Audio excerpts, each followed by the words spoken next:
ما هو بالارقام دي كده واضح ان في حاجه غلط يعني. ده مش طبيعي، صح ولا ايه؟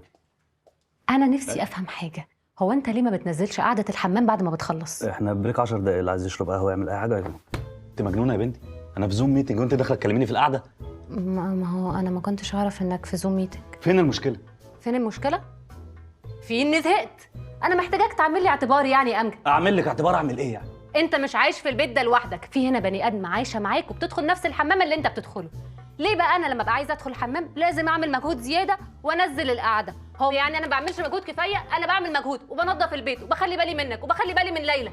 بص يا امجد، رفعتها يبقى تنزلها، انا مش هلم وراك. انا مش مصدق ان ده نقاش احنا بنتكلم فيه. احنا بنتكلم على القعده وبعدين الخناقه اتغيرت. انا سايب شغلي وبنتناقش في قعده الحمام. بعدين انت كانت مشاكلك ان انا ارفعها وتعودت ان انا ارفعها الحمد لله. مشاكلك دلوقتي ان انا انزلها؟ ايوه تنزلها، ترفعها وبعد كده تنزلها. ليه؟ عشان انت مش عايش في البيت لوحدك. انا ليه انا لما ابقى مزنوقه وابقى عايزه اجري على الحمام عشان اعمل بيبي لازم اقف الاول وبعد كده انزل القعده وبعد كده اعمل بيبي؟ هل انت بقى من حقك انك تبقى مزنوق وتدخل الحمام بسرعه وتعمل بيبي وانا يعني اعملها يا روحي؟ بص يا امجد، انا مش هشتغل لك قفله زي ما انا قلت لك. بعد اذنك تقفل القعده وراك. حاضر حاضر، هبقى اقفلها ورايا، ابقى اقفل القعده ورايا. ممكن اكمل شغلي؟ انت بتقول القعده؟ احنا بجد يعني وصلنا بالكلام للطريقه دي؟ القعده؟ بص يا امجد، انا محتاجه بريك. بجد والله؟ اه. طب انا لما حد يسالني اقول له ايه يعني؟ ده بريك قعده يعني؟ لا لا، انا قسما بالله تعبت. انا الست دي جننتني وعز الجلال اللي ما هينفع. حلوة قوي الصور دي. المصور الجديد شاطر على فكرة.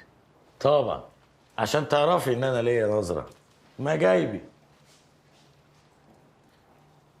بس انت مالك؟ شكلك متضايق. لا خالص، أنا بس مضغوطة شوية اليومين دول. اوعى اكون انا اللي ضغطك في الشغل من غير ما اخد بالي. لا ما أقصدش. طيب يعني لو حابه ننزل نخرج ونشرب حاجه وتتكلمي وتفضفضي معايا، تعالي نعمل كده بعيد عن توتر الشغل. يعني احنا اصحاب برضه. ربنا يسهل. كارمن، هو انت فاضية ولا؟ فاضيه. ماشي يا كارمن، فكري في اللي قلتلك عليه.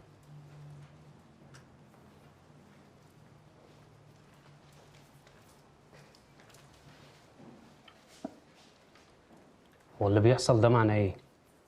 يعني إيه؟ يعني اللي انا شايفه ده مش علاقة زملاء ابدا. أنت اتعديت من حسين. إشحال شايف كل حاجة بعينك يعني.